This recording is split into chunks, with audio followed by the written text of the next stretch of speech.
சண்முகபரணி சீரியல்ல இப்போ ஒரு அட்டகாசமான அதிரடியான எபிசோட் வந்திருக்குன்னே சொல்லலாம். மிஸ் பண்ணாம ஃபுல்லோடையும் கேளுங்க. அதுக்கு நான் இந்த வீடியோ பிடிச்சிருந்துச்சுன்னா லைக் பண்ணிட்டு பாருங்க. ரொம்ப பிடிச்சிருந்துச்சுன்னா நம்ம சேனலுக்கு வந்து சப்ஸ்கிரைப் பண்ணி கண்டினியூஸ் ஆதரவு வந்துட்டாங்க. நம்ம ரத்னா வந்து கூட்டிட்டு 4, 5 பேர் வந்து போறாங்க. அப்பன்னு பார்த்து இவங்க நல்லா தான் இருக்காங்கங்கிற மாரி சொல்லிடுறாங்க அதிகாரிங்கள்ட்ட.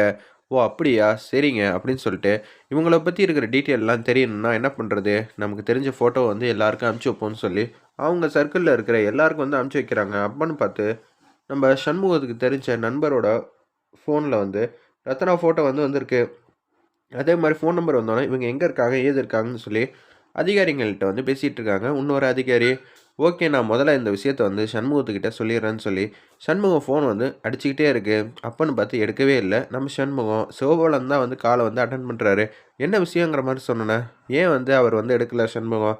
அவர் வந்து கவலைப்பட்டுட்டு இருக்காரு. அதெல்லாம் ஒண்ணும் வேணாம். ரத்னா நல்லா தான் இருக்காங்க. இது மாரி இந்த இடத்துல இருக்காங்களா? நீங்க போய் பாருங்க. இப்ப தான் எனக்கு தகவல் கிடைச்சுச்சுங்கிற மாரி சொன்னோனே, அப்படியே ஃபோன கட் பண்ணிட்டு, "என்னாச்சு? ரத்னா அக்கா வந்து நல்லா தான் இருக்காங்களா?" அப்படின்னு சொல்லி அந்த இடத்துல வந்து தண்ணி தெளிச்சு சண்முகத்த வந்து எழுப்புறாங்க. "அப்படியா? ரொம்பவே சந்தோஷம். எங்க அம்மா சொன்னாங்க. அத மீறி வந்து எதுவும் நடந்திருக்குமா?" அப்படின்னு சொல்லிட்டு மாசா வந்து அந்த இடத்துக்கு போயிட்டுருக்காங்க. அங்க ஒருத்தவங்க வந்து வேலை பார்த்துட்டு இருக்காங்க. அவங்க வந்து 4, 5 பேருக்கு வந்து கால் பண்றாங்க. "ஏய் இது மாரி யாருமே வந்து தெரியல போல இருக்கு. ஒரு பொண்ணு இங்க இருக்கா. நீங்க வந்தீங்கன்னா வந்து பார்த்துக்கலாம்டா" அப்படின்னு சொல்றாங்க அந்த இடத்துல. "அப்படியா?" சொல்லிட்டு ஒரு 4, 5 பேர் வந்து வராங்க.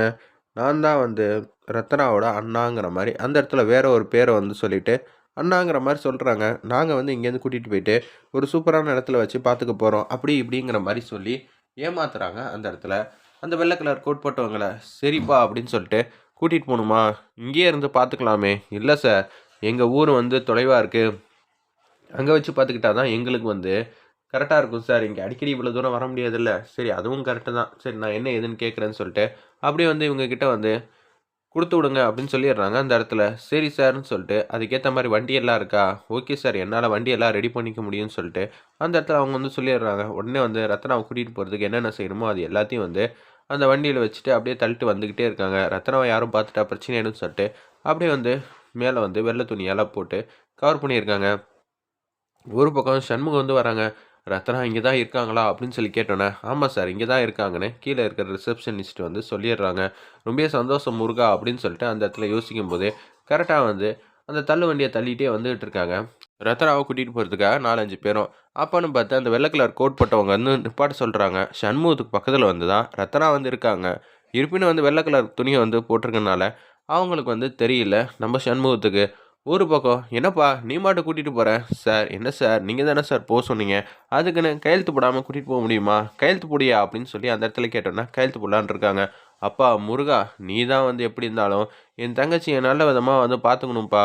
உன்னோட தயவு இல்லாம என்னால எந்த காரியத்தையும் செய்ய முடியாது" அப்படின்னு சொல்லி மனசார வந்து சாமிய வந்து கும்பிட்டுட்டு இருக்காங்க. அப்பன்னு பார்த்து தான் காத்து வந்து லைட்டா வந்து அடிக்குது. அது மட்டும் இல்லாம காப்பு வந்து கட்டியிருக்காரு நம்ப சண்முகம். அந்த காப்புல வந்து லைட்டா வந்து அந்த துணி வந்து சிக்குற மாரி முருகர் தான் வந்து ஏற்பாடு பண்றாரு.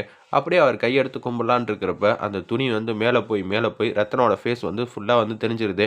"சண்முகம் இங்க கீழ பாருப்பா" அப்படின்னு சொன்னோனே வந்து ரத்னாவ கூட்டிட்டு போலான்னு எல்லாரும் வந்து முடிவு பண்றாங்க. அப்பன்னு பார்த்து சண்முகம் வந்து ரத்னாவோட ஃபேஸ வந்து பார்த்துடுறாங்க. "டேய் டக்குனு கூட்டிட்டு போணும்ல. அப்பதான் எந்த பிரச்சனையும் ஆகாது" அப்படின்னு சொல்லிட்டு, "நீங்கலாம் யாருப்பா?" அப்படின்னு சொல்லி கேட்குறாங்க. "நாங்க இவங்களோட அண்ணனுங்க" அப்படின்னு சொல்லி அந்த இடத்துல ரத்னாவ கூட்டிட்டு போலான்னு இருக்கிறப்ப, அந்த வண்டியில வந்து மாசா வந்து கால் வச்சிருக்காங்க. நம்ம சண்முகம், "வண்டி 1 இன்ச்சு கூட நகர மாட்டேங்குது." "என்னல ஏன்டா வண்டிய நகர மாட்டேங்குது?" அப்படின்னு சொல்லும்போது, அந்த இடத்துல வந்து, "டேய் இவன் உன் தங்கச்சியா?" அப்படின்னு சொல்லி கேட்டோன்னே, "தேவையில்லாம பிரச்சனையில வந்து தலையிடாத. உனக்கு தேவையில்லாத விஷயம். யாருக்குல்ல சொல்ற தேவையில்லாத விஷயம்? இவ யாரு தெரியுமா? என் தங்கச்சி இல்ல" அப்படின்னு சொல்லும்போது தான், அந்த வெள்ள கலர் கோட் போட்டவங்களுக்கு தூக்கி வாரி போட்டுருது அந்த இடத்துல. உடனே வந்து மரியாதையா ஓடி போயிடுங்கன்னோனே, "அதெல்லாம் முடியாது" அப்படின்னு சொல்லும்போது, சண்முகம் வந்து டிஷிம் டிஷிம்னு வந்து மாஸா வந்து அதிரடியா வந்து சண்டை போடுறாங்க. வேற லெவல்ல இருந்துச்சுன்னே சொல்லலாம் அந்த சீன்லாம்.